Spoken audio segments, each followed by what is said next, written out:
મોડિયા સુરતથી cooking studio ગઈકાલામાં તમારું સ્વાગત કરું છું। આજે આપણે બનાવીશું અથાણાનો મસાલો, જે આખું વર્ષ સુધી સ્ટોર કરી શકાય છે, જેને તમે ખાલી અથાણામાં જ નહીં પણ ઇન્સ્ટન્ટ અથાણામાં, પરાઠામાં અથવા તો ખીચુમાં પણ ઉપયોગ કરી શકો છો। આ રીતે બનાવી અને આજે હું એટલું સરળ માપ બતાવીશ ને કે તમારે પહેલી વખતમાં જ પરફેક્ટ મસાલો બનીને તૈયાર થશે। ત્યાર પછી તમે બજારમાંથી લેવાનું ભૂલી જશો। એક એક માપ આપણે પરફેક્ટ જોઈશું। અને તમે બજારમાં લેવા જાઓ ને તે મસાલા ખૂબ જ મોંઘા મળે છે આ રીતે અથાણાના।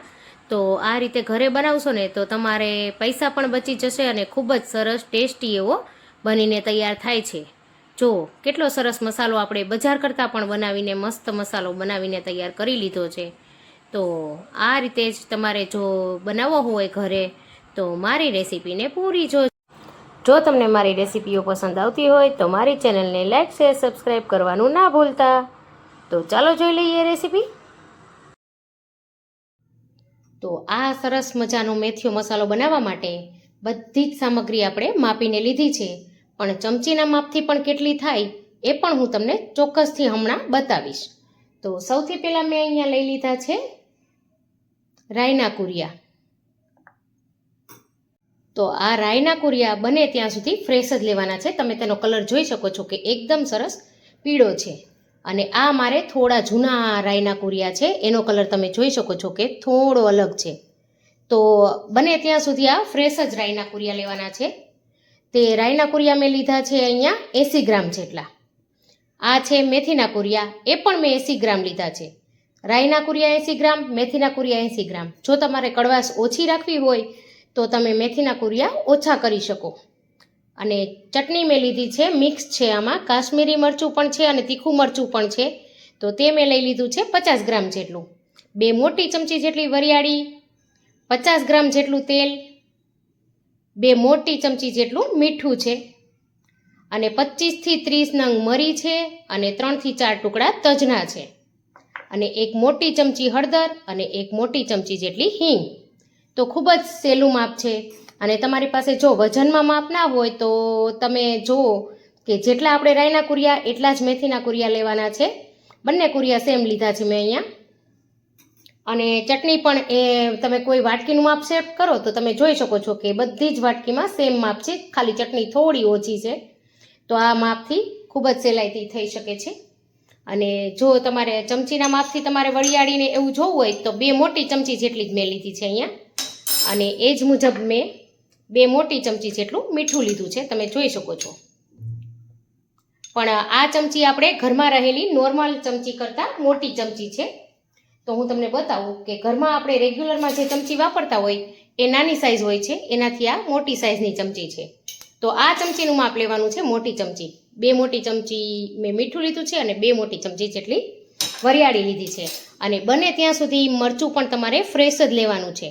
જો તમારું મરચું વાસી હશે તો બ્લેક થઈ જશે, એટલે બને ત્યાં સુધી અત્યારે મસાલા બધાએ દળાવેલા જ હોય છે તો ફ્રેશ જ વાપરવું। અને આ તેલને તમારે માપવું હોય કે તેલ તમે કેટલું લીધું છે, તો જે ચમચી મેં તમને બતાવી હતી એ મોટી 3 ચમચી જેટલું છે, પછી વધારે ઓછું તમારે લઈ શકાય। તો આ ખૂબ જ આસાન માપ મેં તમને બતાવી દીધું।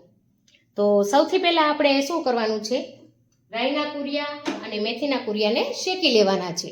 મેં અહીંયા ગેસની ફ્લેમ પર એક પેન ગરમ કરવા માટે મૂકી દીધી છે। તો હું પહેલાં રાઈના કુરિયા લઈ લઉં છું।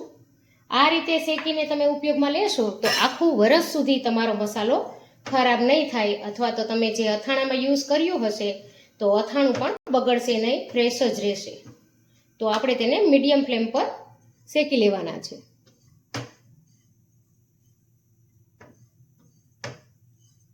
બે મિનિટમાં સરસ શેકાઈ જશે। શેકાઈ જવાથી તેમાં જે ભેજ હશે તે દૂર થઈ જશે, એટલે આપણે તેને શેકવાના છે। હંમેશા શેકીને જ ઉપયોગમાં લેવા। કલર સરસ ચેન્જ થઈ ગયો છે, એટલે કે આપણા આ રાઈના કુરિયા શેકાઈ ગયા છે। તો હવે હું તેને એક પ્લેટમાં કાઢી લઉં છું। હવે આ સેમ પ્લેટમાં આપણે મેથીના કુરિયા પણ ઉમેરી દેવાના છે, અને તેને પણ આપણે 2 મિનિટ માટે શેકી લેવાના છે।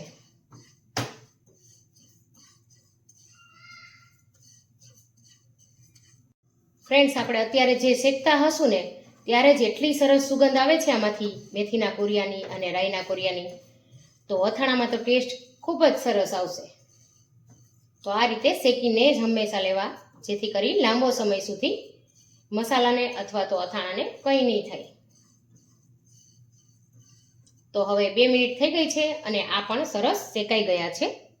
તો હું એને પણ કાઢી લઉં છું. આ બધી જ વસ્તુને આપણે ઠંડી થવા દેવાની છે. તો હવે આ બંને વસ્તુ મેં શેકી લીધી છે, તો સાથે આપણે મીઠુંને પણ શેકીને જ ઉપયોગમાં લેવાનું છે. કેમ કે મીઠામાં થોડું ભેજનું પ્રમાણ હોય છે, તો મીઠું આપણે શેકીને લઈશું તો ભેજ દૂર થઈ જશે. એટલે આને પણ આપણે શેકીને જ લેવાનું છે.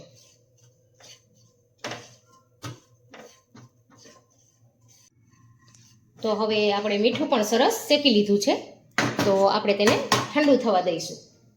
તો આ બાજુ મેં રાઈના કુરિયા અને મેથીના કુરિયા બંને લીધા છે. બંનેને આપણે ઠંડા થવા દઈશું. એકદમ ઠંડા થઈ જાય ને ત્યાર પછી જ આગળની આપણે પ્રોસેસ કરવાની છે.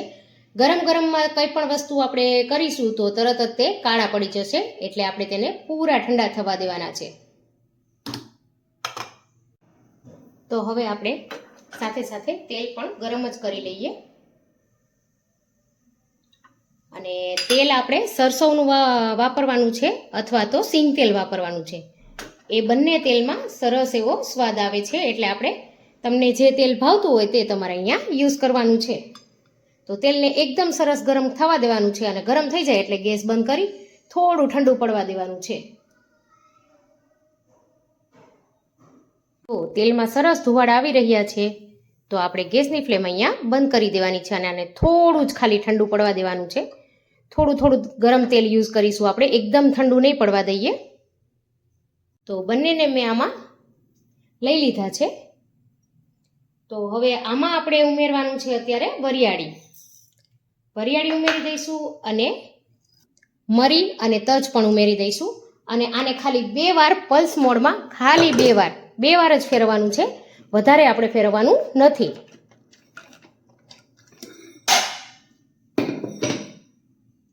જો તમે જોઈ શકો છો કે ખાલી આપણે 2 જ વાર ફેરવ્યું છે આ રીતે પલ્સ મોડમાં.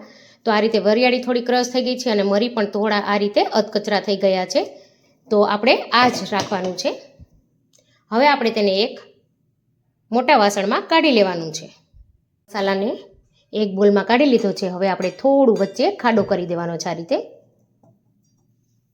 અને તેમાં આપણે ઉમેરી દેવાનું છે સૌથી પહેલાં હળદર, અને ત્યાર પછી આપણે ઉમેરી દઈશું હિંગ. તો આ હળદર ને હિંગ ઉમેરી અને તરત આપણે થોડું જ ઠંડુ પડેલું તેલ આમાં આપણે ઉમેરી દેવાનું છે. જો આ રીતે થોડું ગરમ જ છે, ઉમેરી અને તરત જ આપણે ડીશને ઢાંકી દેવાની છે, અને આપણે તેને 10 મિનિટ રહેવા દેવાનું છે.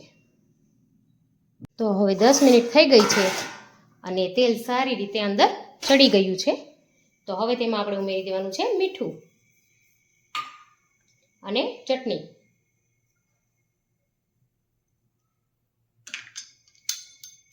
અને હવે તેને આપણે સારી રીતે ધીમે ધીમે મિક્સ કરતા જવાનું છે.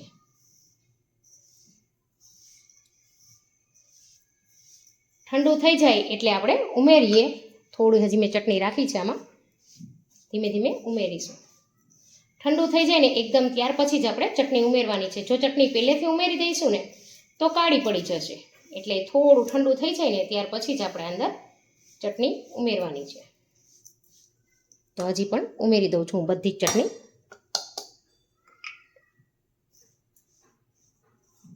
જો કેટલું સરસ એકદમ બજારમાં મસાલો લઈ આવીએ ને એના કરતાં પણ સરસ એવો મસાલો આપણે ઘરે જ તૈયાર થશે.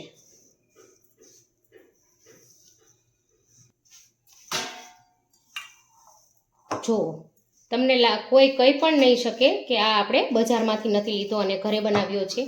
બજારનો મસાલો જે આવે છે ને તેમાં થોડી સૂકી ખારેક હોય છે, તમે ચાહો તો તમે તે ઉમેરી શકો છો.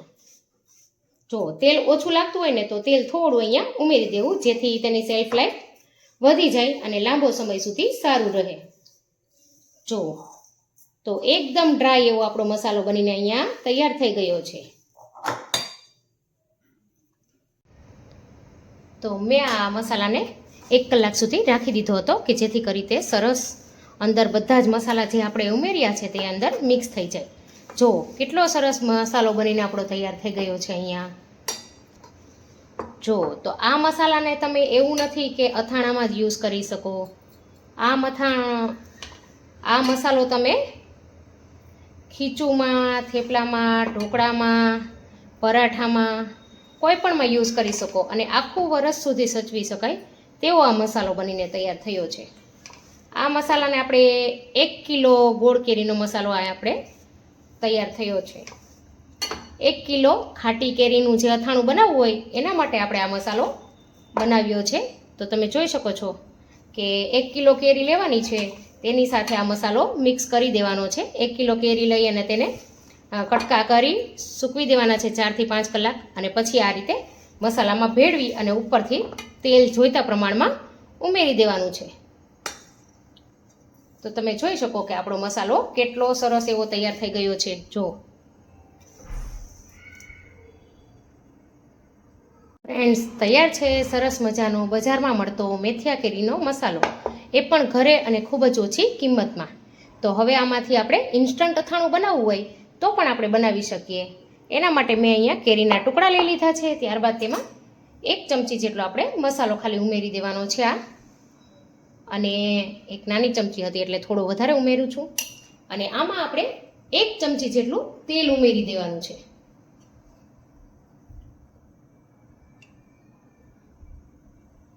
બસ જોજો, હવે 1 જ મિનિટમાં આપણું ઇન્સ્ટન્ટ અથાણું તૈયાર થઈ જશે.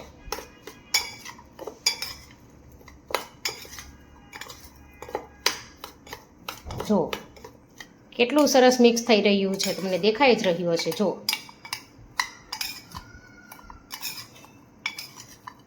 તો તમે જોઈ શકો છો કે કેટલું સરસ એવું ઇન્સ્ટન્ટ અથાણું અહીંયા આપણું બનીને તૈયાર થઈ ગયું છે. તો તમે પણ મારી જેમ બનાવજો આ રેસીપી અને કમેન્ટ કરીને મને કહેજો કે તમને આ અથાણાની રેસીપી કેવી લાગી. તો ફરી મળીએ નવી રેસીપી સાથે. Happy cooking, happy eating.